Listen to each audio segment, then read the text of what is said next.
I don't want to reveal the location for fear of outing these people, but on game days, there's a group of Tar Heels and alums who get together for breakfast on game days. Yeah. Well, today, what a day, because Danny Green was in town.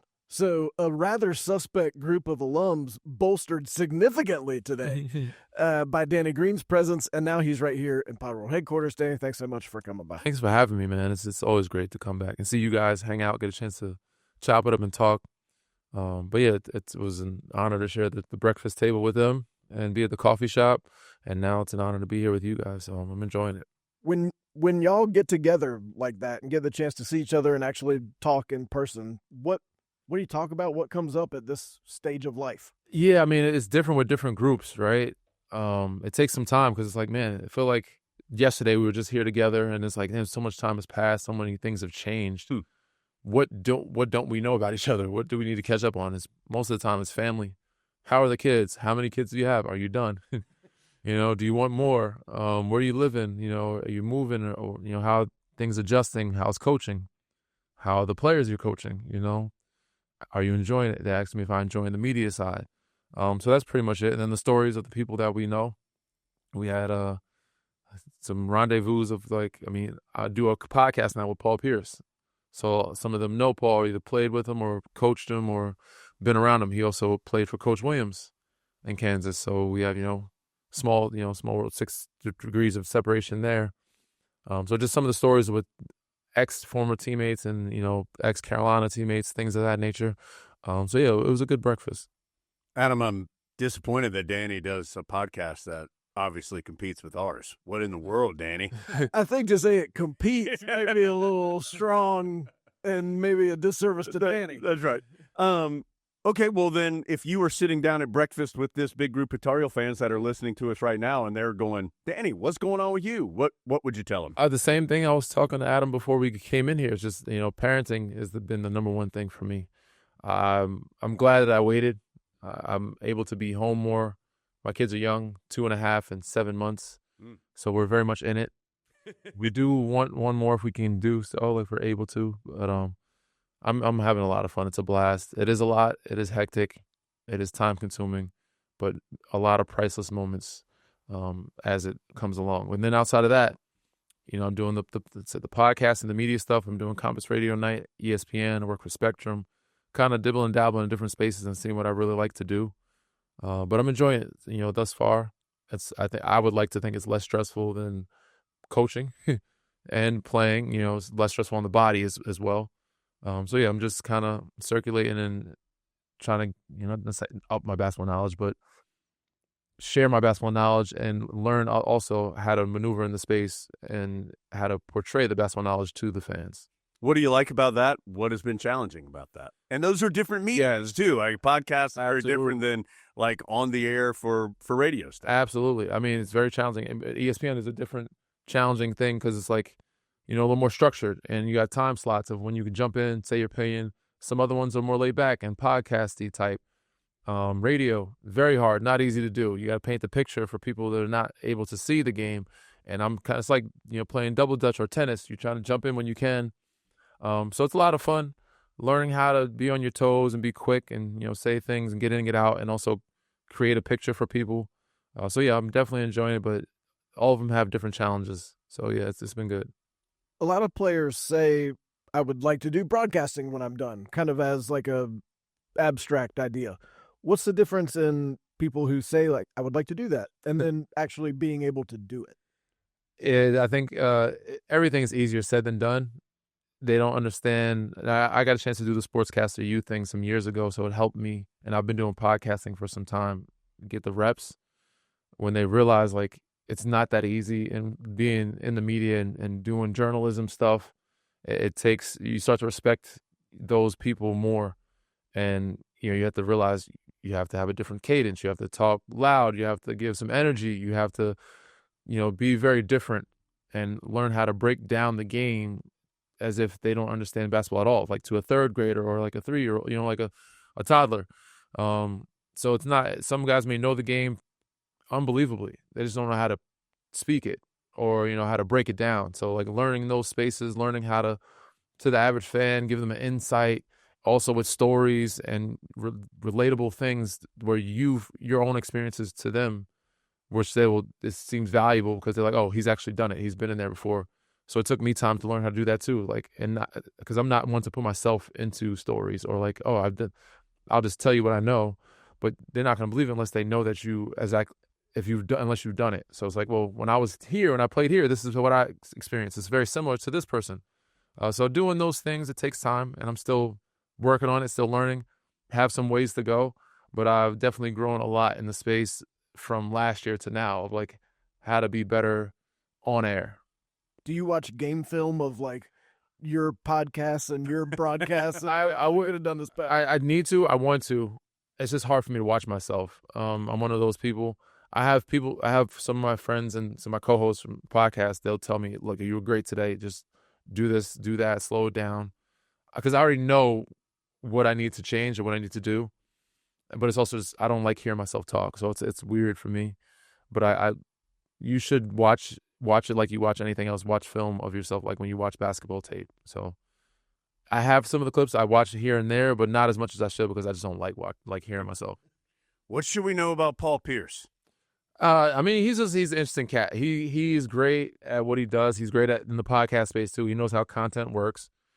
He's very seasoned, so he's seen a lot. He's done a lot. He has a lot of experience. And he's got the young guy energy. Like he still is like acts as if he's still playing, and you need that. So he's a lot of fun to be around. He's got great stories. He's got great content. And, he's a relatable guy, so that's why people are kind of drawn to him. All right, speaking of seasoned, Mm-hmm. 20 years ago was your freshman year. Yes. Can you believe this? No, I can't. When people say 20-year reunion for high school, that type of thing, 20 years went fast. Yes. It went fast. What do you remember about this? The young Danny Green, that 06 team, bunch of young freshmen running around? I remember checking into Granville Towers like that summer and playing pickup with the guys, and Big May walking in the room and scaring the hell out of me. I didn't know he was there. I was on the phone or something. I also remember us living together on campus and going through the workouts, the summer workouts, and learning what it was to be on time, to show up to class on time and do study hall and study hours and that nature. So yeah, and also having some fun on Franklin Street where we have Halloween out there, and there are like 80,000 people in costumes, and then also Tyler being big man on campus and spoiling senior nights at Duke, those type of things, and then being in a tournament and then losing to a Cinderella team in George Mason. So yeah, 20 years ago, said it happened fast, it's crazy, but I remember it like it was just yesterday, walking into my first summer school class with those guys. And, riding around with Marcus, he was the only one driving his car that had, like, the police light on it. We were just riding with him. It was a hot summer, me carrying books and walking through and trying to figure out, being lost where I'm going, where people actually had to carry textbooks. I don't know if they do that anymore. So, You and Tyler and Bobby and Marcus. mm-hmm. Like, it's like, to Carolina fans, you're all lumped into one thing. Like, you're all kind of this group that was always together. That was our class. Is that real? Was that real? Were you guys really that good of friends, or is that just kind of how it's been remembered? No, that was definitely real. That's how it was. When we were here, as soon as we stepped on campus, we kind of did everything together. We also had Mike Cope with us. Yeah, that's right.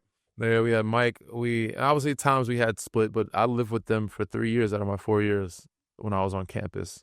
2 years on campus, and then my senior year off campus. 1 year after my third year, I didn't want to move off campus just yet. They went off. I stayed on campus with Ty, Dion, and Mark Campbell.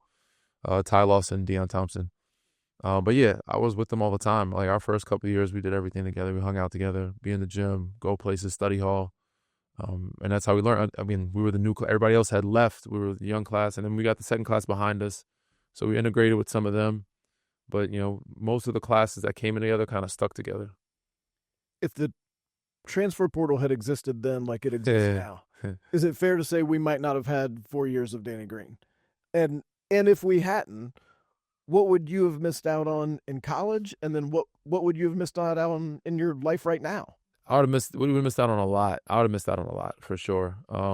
That possibility been stronger because there was a time where I almost left, but I feel like I was a kid that wanted to prove people wrong and stick it out. So I feel like I think I still would have eventually stayed here, but I think the possibility immediately might have been a little bit stronger.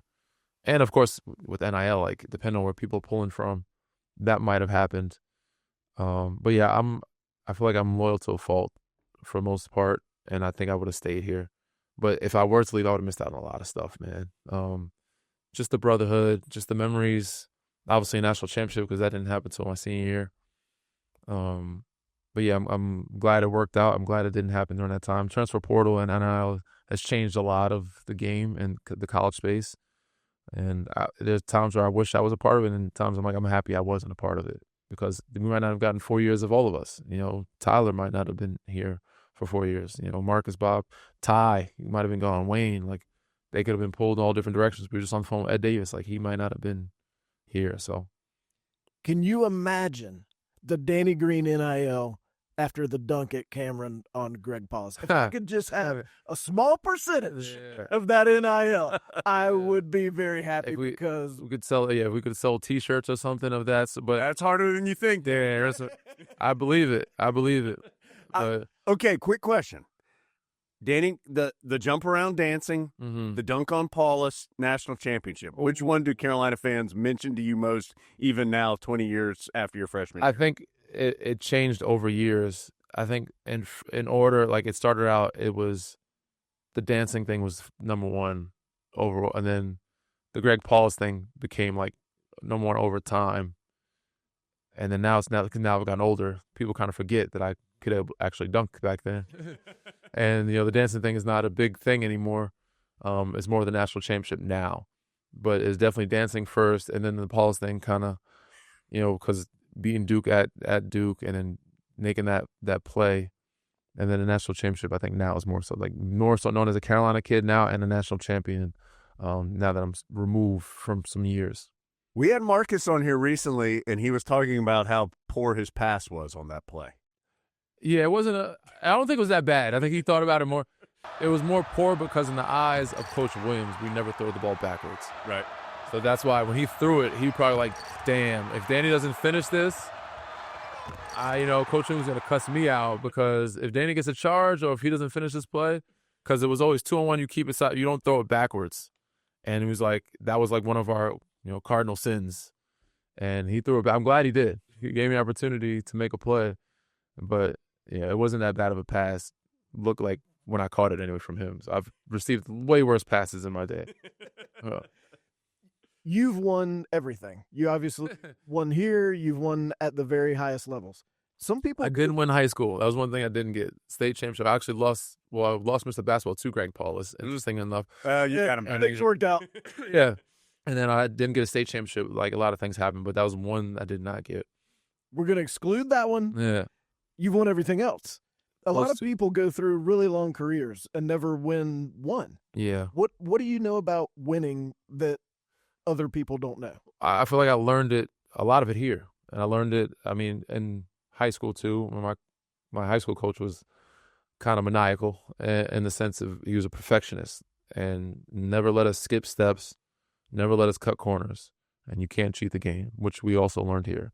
Not only on the basketball court, but in life. They taught us how to be good men, also outside of being, good teammates and good basketball players. So just learning how to be a really good teammate and show up for your teammates. And when you go into war, like do the little things, the dirty work and not cut corners, carry it over to, the NBA. And also with Pop, he also disciplinary, instilled a lot of those things in us. And we had the whole group like that. So I don't think it was luck to win one in San Antonio. Like that's just, I was lucky enough to be at the right time, right place in other places to kind of carry that over because not many organizations in the NBA you see that are that disciplined like San Antonio was.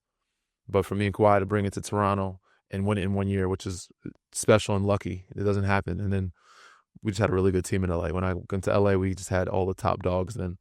But yeah, to win it in other places, I think it was definitely right place, right time type of deal. And, good amount of luck on those ends. But to just learning how to show up and be a great teammate and do, the blue collar work that doesn't show up in the stat sheets a lot of time. I said it, 20 years since your freshman year. Like if you could go back to that guy Would that guy ever believe, like a national champion, multiple-time NBA champ, somebody now in the media space that everybody goes, oh, yeah, Danny Green, I know that guy. Like, what an amazing ride this has been. Yeah, no, I would never believe you. I would think you need to be in a psych ward. Like, I think I would think you were on drugs and that you would need to be on a psych ward. And I was like, nah, you can't be serious. But I've been very blessed to be able to live out my dreams and far beyond my expectations and far beyond, I think, a lot of people's expectations of me or for me. My parents, my dad, he believed in me, but did he think that it would pan out this way? I'm sure Coach Williams believed in me too. But do you think that like I'd have a longer tenure or like a longer career than my classmates? Probably not, So I wouldn't think that either. I look at Ty, Wayne, Tyler, Ed, like all those guys were great. Even guys behind me, John Henson, and I would think those guys would be way in the league longer than I would and have a way better career.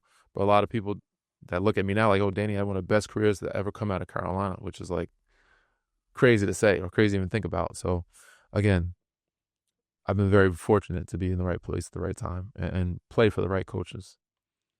I've waited a long time to be a peer with Danny Green. Oh. Let's just talk as fellow podcasters. Yeah. Guys. What's something you've learned about talking to people, some of whom you may not know that well, some you might know a little bit? What have you learned about how to have those conversations that make them good?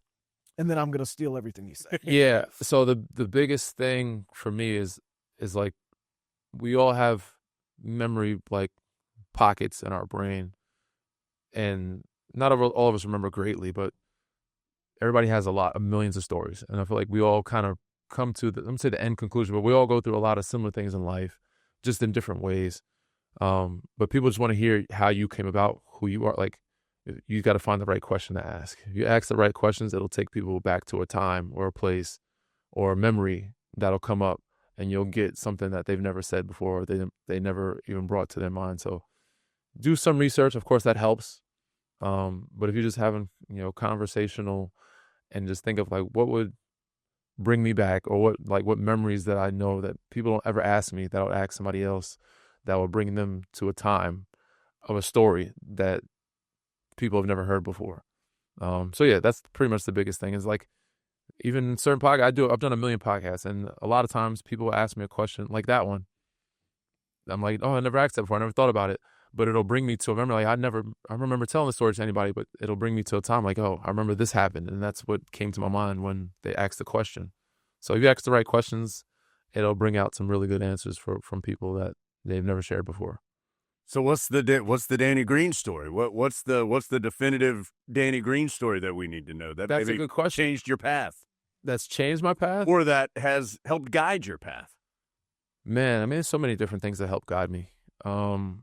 And it's a lot of, and I was fortunate enough to have it all happen earlier in my life, like the adversity, because it kept, like, I was a late bloomer, and it kept a chip on my shoulder to want to prove people wrong. Being a second round pick, being at school here, and my dad not being able to go, he was incarcerated at the time, and not playing starting until my senior year, being cut a couple times my rookie year, playing overseas, and then coming back, and then just earning my spot every day with San Antonio and Pop, because Pop never made you feel like you were established, So that's just a story of me. I feel like a lot of kids, they kind of, I'm going to say burn out, or they just don't reach their full potential because they're given too much too soon or too early.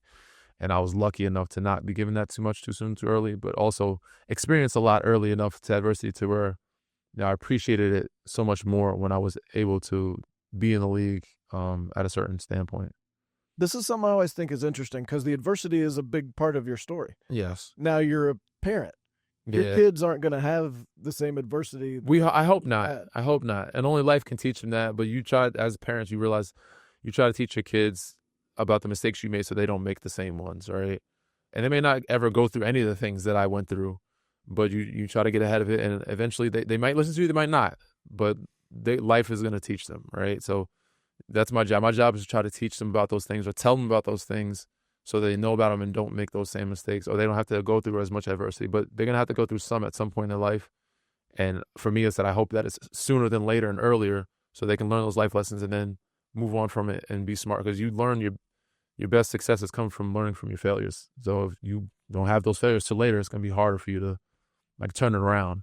You're in your 40s and 50s, like, oh, I'm just learning this now because I went through this at 39. Like, no, I went through a good amount of it in school here, so I was able to like, okay, I've know a little bit about life now. I can kind of figure it out a little sooner than later. Is it hard when you have the opportunity to smooth it all out for them, but sometimes maybe this doesn't need to get smooth? It's challenging. I mean, every sense of parenting is challenging. Just figuring out how much freedom you want to give them, how much strictness, the disciplinary, how much you want to share with them, how much, yeah, again, and also those type of things you're talking about, those dynamics, how to try to make it smoother for them, or do you want to make it rough for them? Like, I feel like my job is to obviously make it easier for them, but also prepare them for the real world. So, like, I have to be hard on them. You have to bully them at times. Like, you have to be their first bully until they meet the real bully. Like, you have to like tell them, no, that's not how life works. The world's not revolve around you, and that'll make them tougher mentally and emotionally and physically. So yeah, it's a constant battle every day for most parents of like, how do I want to challenge this kid? How do I balance it? How do I show them, give them love, but also challenge them to be better people, they're humans, and be prepared for the real world when they get into it. All right, we've had you more than 20 minutes. We appreciate you being here. Always great to see you and talking with you. Last thing, just when you're here, what do you think? When you're in Chapel Hill, yeah, what is it that washes over you? What do you think about? What comes to your mind? I just think of home. Like, that's all I think. I feel like I'm at a home. I'm at peace. I just want to hang out, see my brothers. I got a chance to sit dinner last night with Tyler and Marcus, and then Hoots, and then whoever's in town. Talk to Ed, see Ray Terry. He's texting me right now. Text Mike Cope. Anybody that I can see the game, be a part of the arena, and then hopefully see them get a win. But just enjoy being home.